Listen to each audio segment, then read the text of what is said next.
Bonjour à tous et bienvenue sur le bilan de la semaine. Cette semaine, nous entamons la transformation de nos matières premières. Et cette semaine, nous allons transformer les tomates de Luigi pour en faire une sauce. Pour faire une sauce, il faut faire des mélanges. Nous allons donc voir comment décrire un mélange. Tout d'abord, nous avons vu que pour une matière, il fallait s'intéresser à son état, c'est-à-dire s'il était solide, liquide ou gazeux. Ensuite, à sa composition. Deux types de composition existent. Il y a les corps purs ou les mélanges. Commençons par ce composant, l'huile d'olive. L'huile d'olive est à l'état liquide.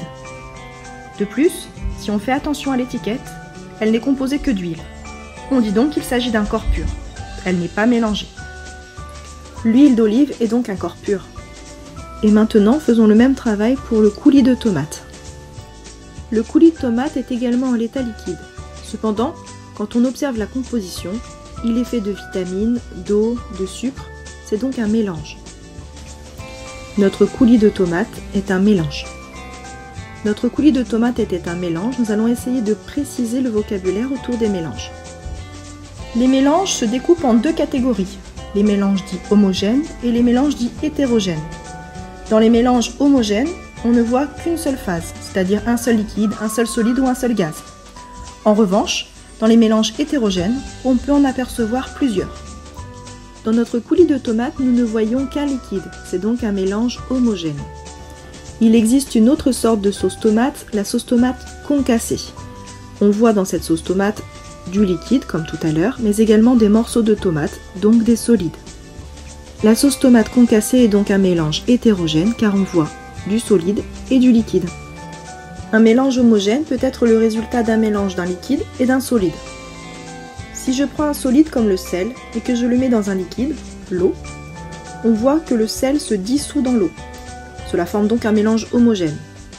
On dira, comme mot de vocabulaire, que le sel est soluble dans l'eau. Un mélange homogène peut également être le résultat d'un mélange de deux liquides. Si je mélange deux liquides tels que le coulis de tomate et l'eau, j'obtiens un mélange homogène. On dira que nos deux liquides, l'eau et le coulis de tomate, sont miscibles. On peut également préciser le vocabulaire autour des mélanges hétérogènes. Un mélange hétérogène peut être le résultat du mélange d'un liquide et d'un solide également. Cette fois-ci, je prends du poivre. On voit que le poivre et l'eau forment un mélange hétérogène. On dira que le poivre est insoluble dans l'eau. Un mélange hétérogène peut également être le résultat d'un mélange de deux liquides.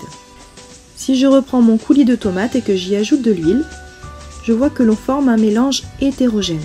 On dira que le coulis de tomate et l'huile sont non miscibles. Aujourd'hui, tu dois donc corriger ta fiche 1, mais aussi faire une cocotte de révision. Alors, parlons justement de cette cocotte. Dans les consignes, on t'explique que fabriquer cette cocotte te permettra de réviser les quiz de la semaine prochaine. On te remet les modalités pour plier la cocotte, mais également aussi, on te précise qu'il faut la construire avant de la remplir, sinon tu vas avoir de mauvaises surprises quand tu écriras les mots de vocabulaire. Fais cette cocotte car c'est important.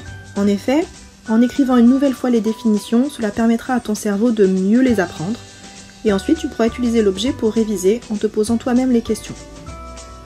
Si tu n'as pas d'imprimante, tu peux bien évidemment le faire sur une feuille blanche, en respectant le modèle. Voilà, j'espère que tout est clair pour toi et je te dis à la semaine prochaine.